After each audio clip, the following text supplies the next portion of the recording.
Now, one of the Gdolim that spoke about wasting seed was Rabbi Yaron Rata.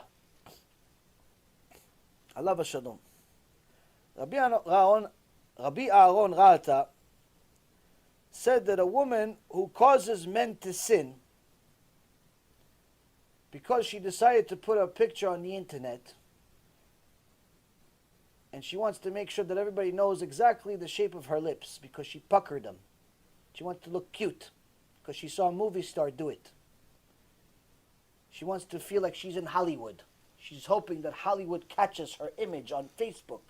And maybe they call it, wait, we saw your picture, you're hired.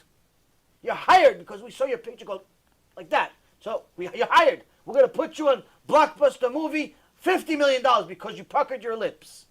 Every woman, she takes pictures, she puts it on the internet. She wants to make sure everybody knows she can pucker her lips. She looks cute. She puts the most immodest outfit on the world. Everything.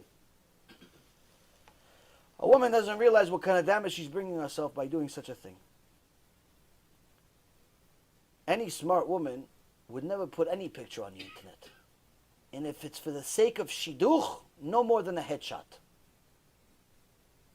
Let's say you want to send it for a shidduch, because in this generation, unfortunately, we have to have shidduch resumes. Shouldn't be more than a headshot. Just your face. They want to see the rest, they should meet you. Unless there's a special shatchan and so on and so forth, people that know what they're talking about, and there's certain things that you could talk to your rabbi about, where if they want, let's say, a full profile because they're really, really picky or something like that. But in reality, Rabotai, on social media, exchanging on text messages, on WhatsApp, any smart woman would never ever put her picture out there. I have one student that told me I got a job and they told me I want to take a picture. They want to take a picture to put on the website. She said, I don't want a picture. She goes, yeah, but we have to have a website. You have to know who they're talking to. She says, I won't take the job then. Okay, no picture. Don't look at a gray screen. Don't look at a gray screen. It's fine. Why? It's better they look at a gray screen than looking at a woman, Hashem Yerachem, what they do.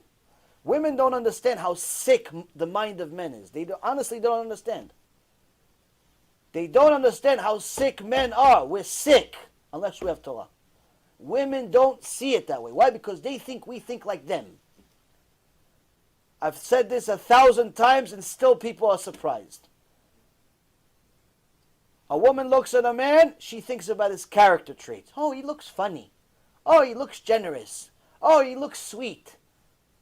Oh, he looks like a nice guy. That's what she thinks about. She's not thinking, wow, look at his pecs. Wow, his bicep, it's at least 35 inches. That's a nice hug from a guy like that. No one thinks like that. No one thinks like that. Even the sickest woman in the world doesn't think like that. Why? It's not in their nature to think like that. They look at a guy, they think personality. He looks funny, he looks this, he looks that. That's the way that's it. A guy looks at a woman, it could be his cousin, it could be his sister. Doesn't make a difference who it is. If she's old enough and he's sick enough, he can think, oh, what? Sodom and Gomorrah. Sodom and Gomorrah and his own mother. If he doesn't have Torah, he could think Sodom and Gomorrah on his own mother. No exaggeration. And people think, no, but he's my best friend. Best friend, yeah. In a different movie. Different world maybe. Different Gilgul. The dog is closer a friend to you than he is. Reality is, Rabotai, women need to wake up. There's no such thing as platonic relationships. Girls being friends with guys. There's nothing platonic about it. No, but he has a girlfriend. He has a wife with 3 kids. Yes, and as soon as he gets the opportunity, if you give him the opening, he forgets them.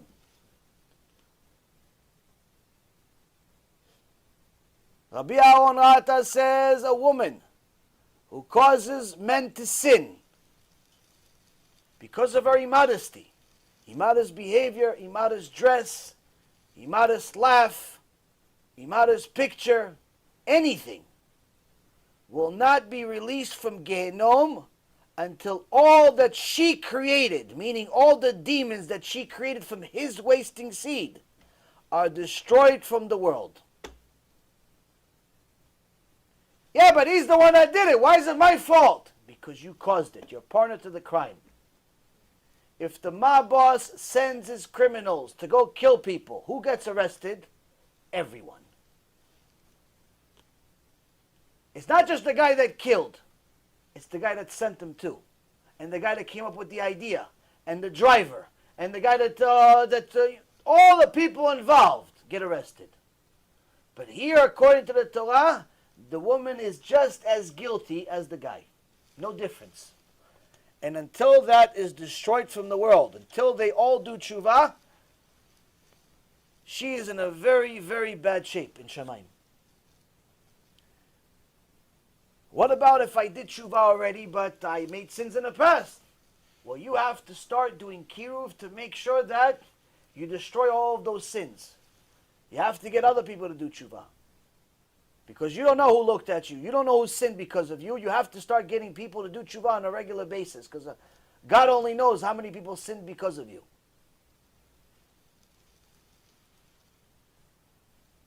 David HaMelech says there's a very big secret of how to do tshuva. Very big secret of how to stop. Chapter 34 of Psalms, verse 14. Lechu banim shimu li yirat Adonai elametchem. Go, O sons, listen to me. I will teach you the fear of Hashem. David HaMelech could have chosen any subject in the world to tell you that he could teach you. He knew all of it. He had Ruach HaKodesh. He spoke to Hashem. Could have told you, go, my sons, I'll teach you algebra. Go, my sons, I'll teach you how to fly rockets. Go, my sons, I'll teach you about banks. I'll teach you about the stock market. He didn't say that.